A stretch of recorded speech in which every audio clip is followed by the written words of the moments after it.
Ils feront partie des découvertes du prochain Printemps de Bourges qui aura lieu du 24 au 29 février prochain. Un événement pour cette formation, tant la sélection est rude en France. 3500 dossiers ont fait l'objet d'une sélection. Ils représenteront donc la région Haute-Normandie. Je reçois aujourd'hui sur ce plateau les deux membres du groupe Dead Rock Machine, groupe électro, qui se produira donc à la Cité Berruyère le mercredi 25 avril dans la salle le 22. Thierry et Romain, bonjour. Bonjour. Bonjour. Ça représente quoi pour vous cette sélection ? Pour nous, c'est super important de participer à cet événement parce que c'est un moyen pour nous de faire découvrir la musique, notre musique, sur un plus large public et dans un autre département. Enfin, voilà. Et donc, on est vraiment très, très, très heureux de participer à cette programmation, à ce festival. Donc, Romain, l'aventure Dead Rock Machine, ça a débuté comment ? Ça a débuté en fait en 2008 et avec Thierry en fait on est amis depuis très longtemps, on faisait déjà de la musique ensemble avant mais pas de la musique électronique et puis à peu près en 2008 on s'est dit que ce serait amusant d'essayer de programmer de la musique électronique, donc on s'y est mis et puis on a fait un premier titre qu'on a appelé Why Don't You Dance Boy.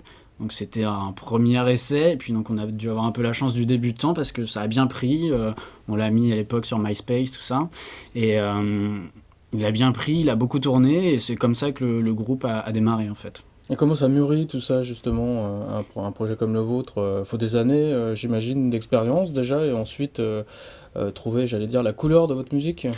En fait, il nous a fallu quelques temps, en effet, pour développer un petit peu notre musique. Il y a eu ce fameux premier titre qui a donné des pistes, une voie vers laquelle aller. Et avec le temps, on a développé, on a fait des morceaux. Et voilà, aujourd'hui, on est là. Alors, vous jouez plusieurs instruments, tous les deux ? Ouais, donc moi, je joue de la guitare et je chante. Et je joue aussi du synthé. Ouais. Et moi, je fais de la basse et des synthés. D'accord. Alors, c'est quoi le plus dur, le synthé ou la basse ? Ça n'a rien à voir. Il n'y a pas de plus dur. La basse, c'est mon instrument. Mais le côté musicien, il est vraiment dans un instrument ou aujourd'hui, on peut dire aussi dans les synthés et les ordinateurs ? Ah oui, bien sûr. Ouais. Il n'y a pas. En fait, tout est utilisé comme un instrument. L'ordinateur est vraiment un instrument aussi à part entière, comme la basse. Après, savoir quel est le plus dur, je sais pas, mais. Alors vous jouerez en tout cas à Bourges dans la soirée dédiée à la musique électronique. Est-ce qu'il y a un style électro que vous développez particulièrement ? Nous, on est vraiment sur un créneau électro-rock, électro-pop. C'est-à-dire qu'on a des sons qui sont assez dynamiques et donc d'influence très musique électronique. Mais après, on écrit quand même des chansons, c'est-à-dire sur un modèle un peu pop, avec un couplet, un refrain, une mélodie. Je pense que c'est vraiment la principale caractéristique de notre musique, c'est de mélanger pop, rock et électro. On peut le dire, vous avez des influences particulières en musique électro ? Ouais, tout à fait. Là, dans les groupes qu'on apprécie vraiment tous les deux et qui nous ont donné envie de faire ça, il y a LCD Sound System, qui est un groupe américain, Crystal Castles, Hot Chip, voilà. C'est pas de groupe français ? Justice, non ? Si, Justice, ça fait partie un petit peu de nos influences. Évidemment, on a été influencé par Justice, par Daft Punk, par toute cette mouvance French Touch, première version et deuxième version. Mais c'est principalement des groupes anglo-saxons ou américains qui nous influencent. Alors les projets de Dead Rock Machine, je crois que vous avez fait un album qui est disponible sur le net en téléchargement légal. Oui. C'est donc le premier projet pour Dead Rock Machine ? Alors c'est le deuxième en fait, on a déjà sorti alors c'est pas vraiment un album là qu'on vient de sortir, c'est un EP, c'est-à-dire que c'est un mini-album, il y a que 6 titres, mais 6 titres différents, 6 titres originaux, et donc ça s'appelle Dead Rock Machine EP, voilà, comme le nom du groupe, et c'est notre deuxième sortie, en fait on en avait déjà fait un qui s'appelait Good News, qui était pareil, un EP 6 titres, et qu'on a sorti il y a 2 ans.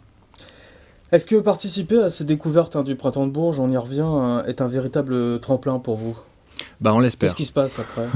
Bah, on va voir ce qui va se passer, mais on espère en tout cas oui, que ce soit un tremplin et que ça nous permette de rencontrer des professionnels sur place, parce que c'est un festival réputé pour ça, pour être un vivier de professionnels, donc on espère en profiter au maximum, mais bon, ça, il est un peu trop tôt pour savoir ce qui va se passer ensuite, on a juste des espoirs. En tout cas, il fallait être motivé, j'imagine, pour faire partie de cette sélection.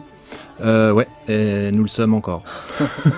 Merci à vous deux et bonne prestation à Bourges. Je rappelle que vous avez été sélectionné pour représenter la Haute-Normandie à Bourges dans le cadre des découvertes dans la salle Le 22, salle réservée au off du printemps, c'est comme ça qu'on dit encore. Aux découvertes. Off, les découvertes. Vous y jouerez le mercredi 25 avril au soir, j'imagine. Bonne chance pour la suite de votre aventure musicale. Merci. Merci. Voilà, c'est la fin de cette édition. Merci de nous avoir suivis. Prochain rendez-vous avec l'info, eh bien, c'est demain sur LCN. Merci.